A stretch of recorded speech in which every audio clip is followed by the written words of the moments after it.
Hello class 4. Today also we are going to continue with the physical features of our country. So we have already read about the northern mountains and the northern plains. Okay. So today we are going to read about the Great Indian Desert. So the Great Indian Desert is also one of the important physical features of our country. Okay. So before starting the chapter, you should be knowing what is a desert, isn't it? So what is a desert? A desert is a large area of land covered with sand, okay, and it receives very little or no rainfall at all, okay, and because of this, very few plants or trees grows in the desert region, okay. So in India, the desert region, it is located on the western side of the northern plains, okay, and it is known as Great Indian Desert or the Western Desert or the Thar Desert. Okay, so the Thar Desert in India is it mostly covers the state of Rajasthan, okay, and it stretches over some parts of Haryana, Punjab, Gujarat, extending up to Pakistan.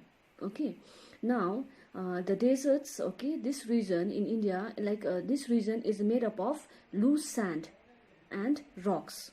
Okay, so now what happens is when there are strong winds, this loose sands gets carried away. Okay, it is blown away, and it gets collected in one place, okay, and it forms small hills of sand. So these small hills of sand are called sand dunes, okay, and the strong winds are called dust storms. Okay, now you know that there is scarcity of water in the desert areas. Okay, the river Luni, okay, the river Luni is the only source of water. It is the only source of water in the Great Indian Desert. Now again, the problem is this river Luni, is a seasonal river. Now seasonal means like it gets filled up only during the rainy season. During the monsoon season, this river is full of water, but it is dry in the other seasons. Okay, so now next is like in some areas of the desert, okay, in some areas the underground water, it comes up to the surface. Okay, this underground water, it comes to the surface, okay, and this is called what? It is called oasis. And so human settlements and villages, you find around this oasis only in the deserts. Okay, now when we talk about the climate of the desert, the climate of the desert is such like in the summers it is very hot during the daytime, okay, but at night the weather is cool, it is pleasant, okay, but again during the winter season what happen is it is pleasant during the daytime, but it is very cold at night. Okay, so the reason is like the sand gets heated very quickly during the daytime and it again cools down quickly at night. Okay, so this is the reason.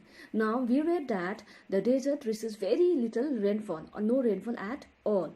So because of this, we find very less vegetation. We find very less vegetation in the desert region. Okay, only plants, very few plants like date palms, babul, cactus, which require very less amount of water, is only grown in the desert areas.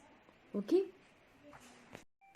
Now let's learn about the lifestyle of the people living in the Great Indian Desert. Okay, so the people living in the desert region, in the Great Indian Desert, they like to wear colorful clothes. Okay, so they wear the main traditional cloth of the people living here is a dhoti kurta with a turban. Okay, turban or headgear for men, and the women, they like to wear ghagra choli with orni. Orni means like a dupatta. Okay, you have seen a dupatta, isn't it? So same like that. So the people of the Great Indian Desert, they like to wear colorful clothes. Okay, and they live in houses made up of thick walls and flat roofs. Okay, this thick walls helps to keep the heat out so that their house remains cool, so that it is cool inside their homes.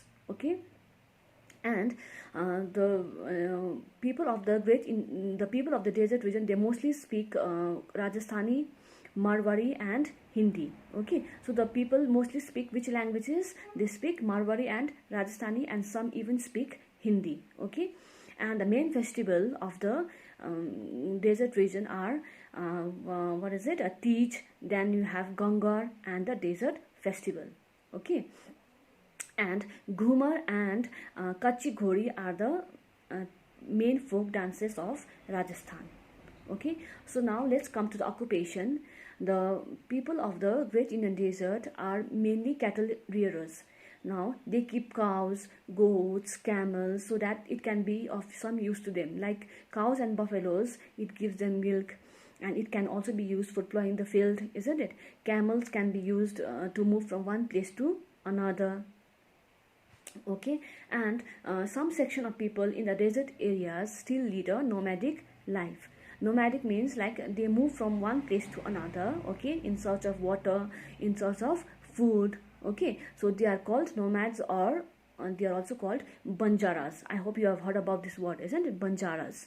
Okay, so now there are some important cities in the desert areas, like you have Jaisalmer, Jodhpur, Bikaner, Jaipur.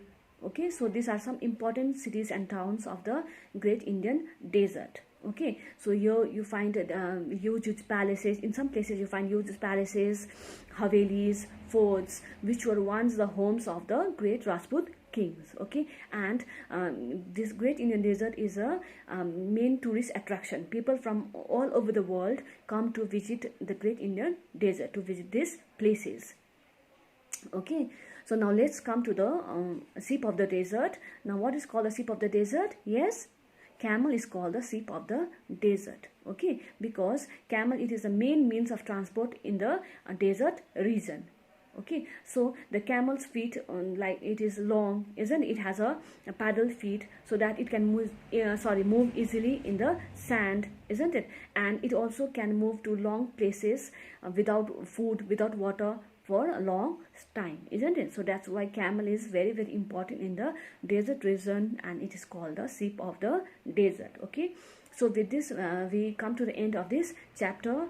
So your work is like you have to go through this chapter once again. Okay, and for your assignments you check the WhatsApp group. Okay, thank you.